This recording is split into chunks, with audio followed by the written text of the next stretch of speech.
Hello, I'm Archibald Chesterfield III, and today I'm comparing iconic Rolex sports watches, superseded models. What's the best superseded Rolex in modern time to collect? And I've got two classic pieces. I've gone for some slightly opposite ends of the color chart, as well as well, these are two different pieces. So let's have a look here. What do we got? We got a Rolex Explorer 2. This is the 16570. This is one of the last versions of it before it went to 42mm. So this is a 40mm piece. It is the white dial version, affectionately known as the Polar. And I'm comparing it to the last version. This is a never worn. This is the Rolex Sea Dweller, the last version of the Sea Dweller. This is actually a V serial number, which is last of the last of the last. Very, very rare indeed.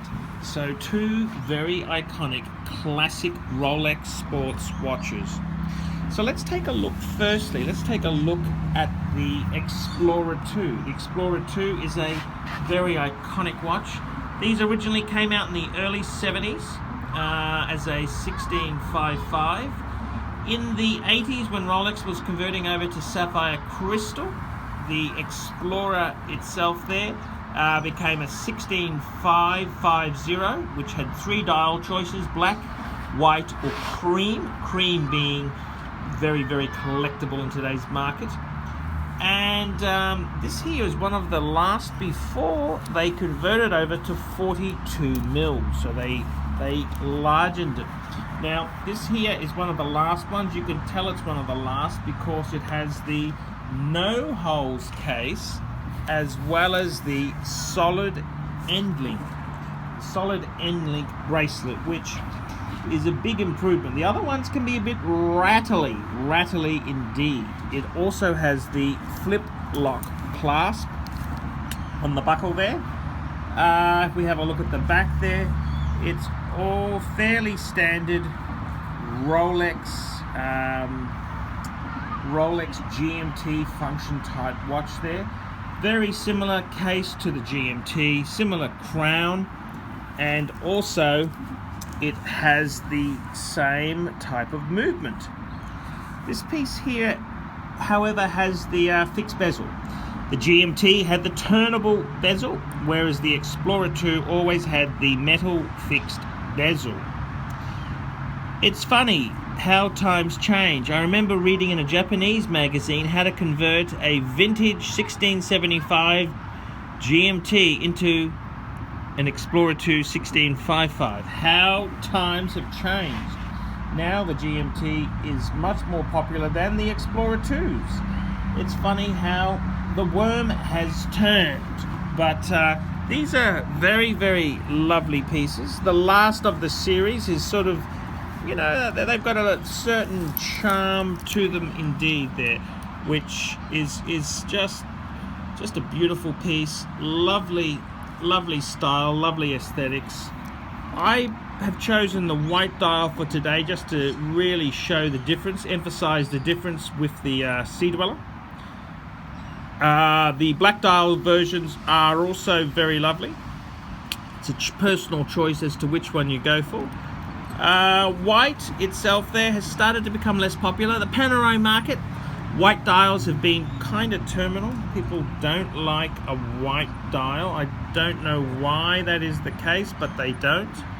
But I gotta tell you, the Explorer 2 Polar, very attractive, very beautiful watch, and very, very, very, very sexy. Very sexy indeed. So let's take a look at the next comparison, which is the Sea Dweller. Now this is a very special Sea Dweller. Never worn, stickers intact, never worn at all. So I've got to be very, very careful with this piece here. It still has the plastic bezel protector in place. So that's how virginal this piece is here. No Cyclops on the Sea Dweller, that's correct. No Cyclops on the pre-ceramic Sea Dweller. And this piece here is just absolutely beautiful. Sea Dwellers have had the solid bracelet for a long time, and as you can see here, of course, this is a no holes case. No holes case. It has the marked back there for the Sea Dweller, and it also has the Submariner type clasp, the flip block clasp there for a dive suit. No, I was going to say track suit. No, this is not Chav City. This is for a divers, and you can see the helium escape valve on this piece. You can see the plastic stickers still on this piece here. So very, very, very charming indeed here. This is a very lovely original example. You don't see many unmolested, untouched versions of the Sea Dweller. You don't see many of them at all like this. This is very, very, very schmicko. Very, very honoured to have a look at this piece here today. So when you compare these are two pieces which they are no longer made like this. They're not that old. Look at this. These are, these are pieces which are 10 years type span. They were available 10 years ago, which isn't that long ago. The collectability on them, well, I think at the moment the Explorer 2s are very soft, but I really do think they will continue to rise in price. And the Rolex Sea Dweller itself, they've had a few reiterations. They went to the Deep Sea, which was a 44mm watch, and then they had the 40mm Sea Dweller ceramic, and now they've got the 43mm with the red writing on the dial. So this piece here was quite a few versions ago. Rolex has been very busy. Which of these two would be the better collectible? Which would be the better collectible? Well, I tell you what, I'd love to have both, but I think both of these pieces here are very, very collectible, and in the next 30 years' time, these will be quite valuable. Which one would be worth more? Probably, I tell you what, if this Sea Dweller remains in unworn condition, it may have the edge there. And being a dive watch at the moment, dive watches are slightly more collectible than GMT function watches. So it's a very interesting mix here. I wanted to show you the two, and you can certainly see the thicker case on the Sea Dweller. It is a thicker case.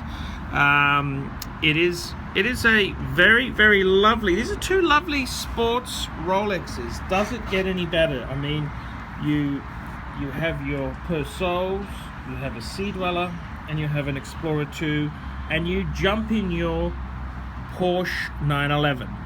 That's right, jump in your Porsche 911. That's the chic, that's the fashion statement for these two pieces. Very, very trendy, very, very hip, very, very happening, very, very wowza, wowza, wowza. What two beautiful sporties we've got here. Two stunning sports watches, and if I had to choose one, it would be a hard choice, be a very hard choice, but these are I think they're going to be very, very collectible, very beautiful, very lovely. I'm Paul Pluter on the ArchieLuxury channel. Tell me, which one do you prefer? ArchieLuxury signing out.